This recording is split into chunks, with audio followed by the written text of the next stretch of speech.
अस्सलामुअलैकुम dear students, अपने lecture number 4 के साथ हम आपकी खिदमत में हाजिर हैं और हमारा आज का जो सबक है वो है उठ बांध कमर क्यों डरता है, और जिसमें हम अहम जो इबारात हैं उनकी आपके सामने जो है वो तशरीह को बयान करेंगे। हमारी इबारत नंबर जो 1 हमारे पास है, जिसका आगाज है जी, अब्बास जब सुबह बेदार हुआ। यहां से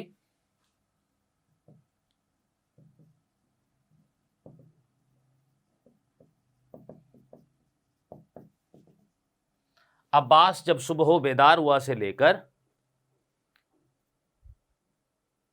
इसका इख्तिताम हो रहा है कि अपना ख्वाब सुनाते हुए कहा।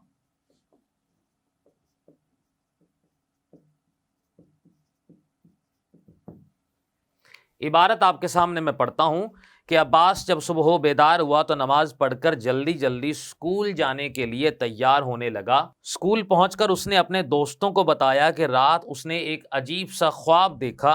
उसने देखा कि बंदूक और कलम में बहसो तकरार हो रही थी और आखिरकार फतह कलम को हुई। सब दोस्तों ने पूछा कि अच्छा, वो ख्वाब क्या था? तो अब्बास ने कलम और बंदूक के मुतालिक अपना ख्वाब सुनाते हुए कहा। ये जो हमारे पास जो सबक है कि उठ बांध कमर क्यों डरता है, जिसका मरकजी किरदार जो है वो अब्बास है, और जो रात को ख्वाब देखता है और अपने ख्वाब से पहले पहले जो है वो जो उसका मामूल है स्कूल जाने से पहले, यहाँ पर इसमें उसको बयान किया गया है कि सुबह जब वो बेदार हुआ तो नमाज पढ़ी और फिर जल्दी जल्दी स्कूल की तैयारी करने लगता है। और स्कूल पहुंचकर वो अपने दोस्तों को बताता है कि उसने रात को एक अजीब व गरीब सा जो है वो ख्वाब देखा है, और ख्वाब में क्या था कि बंदूक और कलम की आपस में बहसो तकरार यानी कि बहस हो रही थी कि और फतह फिर कलम को ही, यानी कि इसके अंदर जो कलम है फतह है, यानी कि वो रोशनी की अलामत है। तो कहा यह जाता है कि जहालत और अंधेरे की बुनियादी तौर पर आपस में जो है वो लड़ाई हो रही थी और बिल आखिर जो जीत है वो रोशनी की हुई है। सब दोस्तों ने पूछा कि अच्छा, वो ख्वाब क्या था? तो अब्बास ने कलम और बंदूक के मुतालिक, तो यहाँ पर जितने भी उसके जो हम जमात थे उन सब के सामने उसने जो अपने ख्वाब को बयान किया, और सब ने उस ख्वाब को निहायत दिलचस्पी के साथ न सिर्फ सुना बल्कि उसकी तायीद करते हुए अब्बास के साथ इस बात का अहद किया कि वो भी कलम का साथ देते हुए रोशनी को आगे फैलाएंगे और अमन का फरोग जो है वो देंगे उसको। तो पहले पैराग्राफ के अंदर यहां पर जो है वो ख्वाब से पहले का जो मंजर है उसको बयान किया जा रहा है, और साथ में जो है कलम और साथ में जो बंदूक है दोनों के आपस के अंदर जो है बहसो तकरार के बारे में बात कही जा रही है।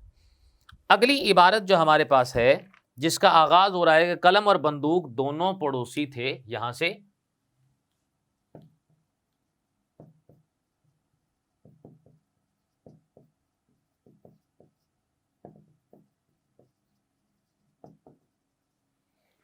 और इख्तिताम हो रहा है कि अपने घरों में कैद होकर रह गए थे।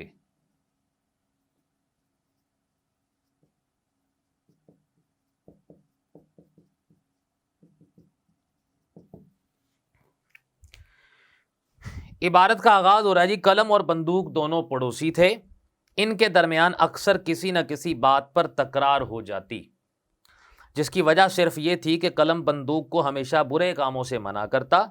एक मर्तबा कलम को अहले इल्म की महफिल में शिरकत के लिए मुल्क से बाहर जाना पड़ गया। वहाँ इसका क़याम खासा तवील हो गया।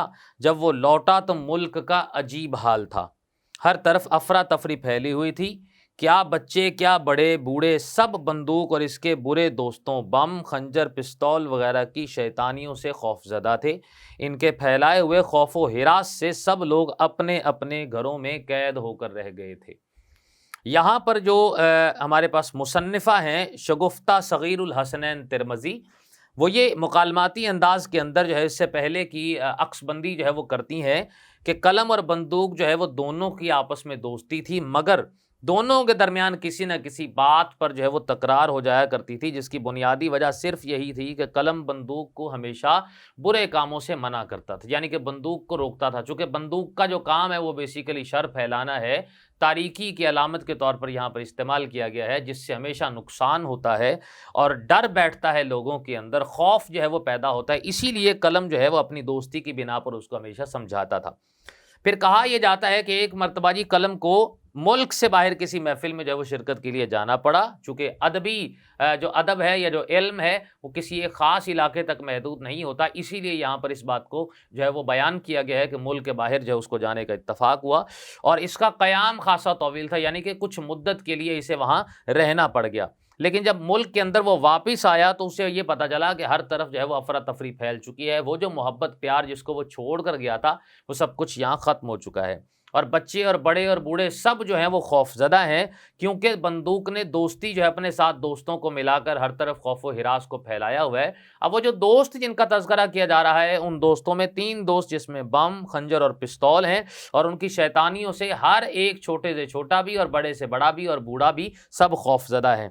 और इस वजह से तमाम लोग जो हैं वो अपने घरों के अंदर कैद होकर रह गए हैं और बड़ी ही मुश्किल से बाहर निकलते हैं डर के मारे, ज़रूरी काम के तहत, वरना वो घरों से बाहर जो है वो जो आज़ादी थी जिसको कलम जो है वो अपने जाने से पहले यहाँ पर महसूस करके गया था, देख कर गया था, वो आज़ादी का वो माहौल नहीं था। तो यहाँ पर इस बात की जो है वो मंजरकशी कही की जा रही है इसमें से। अगली हमारे पास इबारत है कि ठहर ए बुज़दिल, यहाँ से है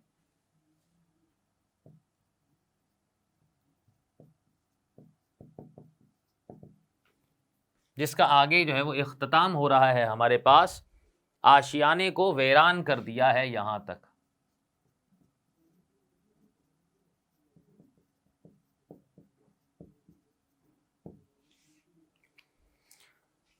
इबारत हमारे पास बहुत मुख्तसर सी है कि ठहर ए बुज़दिल, तुझे कुछ खुदा का खौफ नहीं जो तू इस तरह इंसानियत का कत्लेआम कर रही है। जवान, बूढ़े और औरतें, हत्ता कि अब तो मासूम बच्चों के स्कूल भी तेरी शैतानियत से महफूज नहीं। अरे जालिम, देखते ही देखते तूने हमारे हरे भरे आशियाने को वीरान कर दिया। यहाँ पर कलम जो है वो मुल्क से वापस आ चुका है और आकर मुल्क के अंदर अफरा तफरी को देख चुका है और अब बंदूक के साथ ना सिर्फ बहसो तकरार हो रही है बल्कि उसको डांट डपट भी हो रही है और उसके साथ एक बड़ी संजीदा गुफ्तगू के साथ बात हो रही है। और कलम जिसमें यह कहता है कि तुझे कुछ खुदा का खौफ नहीं तो इंसानियत का कत्लेआम करी। कत्लेआम इंसानियत से मुराद ये है कि दुनिया के अंदर लोगों का मुख्तलिफ वजूहात की बिना पर बंदूक के इस्तेमाल से कत्ल हो जाना। जवान, बूढ़े और औरतें, हत्ता कि अब मासूम बच्चे भी तेरी शैतानियत से महफूज नहीं है, जिसमें मुल्क की अफरा तफरी और शदीद जो है वो सूरत हाल को यहाँ पर कलम की जानिब से बयान किया जा रहा है, जिसमें मुख्तलिफ किस्म के जो है वो तारीखी एतबार से ज़ोरदार धमाके हुए, जिसमें बच्चे, बूढ़े और मासूमों ने अपनी जानें जो हैं वो कुर्बान कर दी। तो इस वजह से यहाँ पर जो है उसको तंजन कहा जा रहा है कि तूने हमारे हरे भरे आशियाने को वीरान कर दी, यानी कि ये मुल्क तो अमन का गहवारा था लेकिन तूने इसके अंदर अफरा तफरी को फैलाकर हर तरफ खौफ व हिरास जो है उसको बढ़ा दिया है। तो यहाँ पर हमारा जो है ये लेक्चर जो है वो ख़त्म होता है और इसके बाद हम हिस्सा ग्रामर की तरफ आएंगे और उसके जो है वो अहम जो सवालात हैं वो आपके सामने जो है वो हल करेंगे।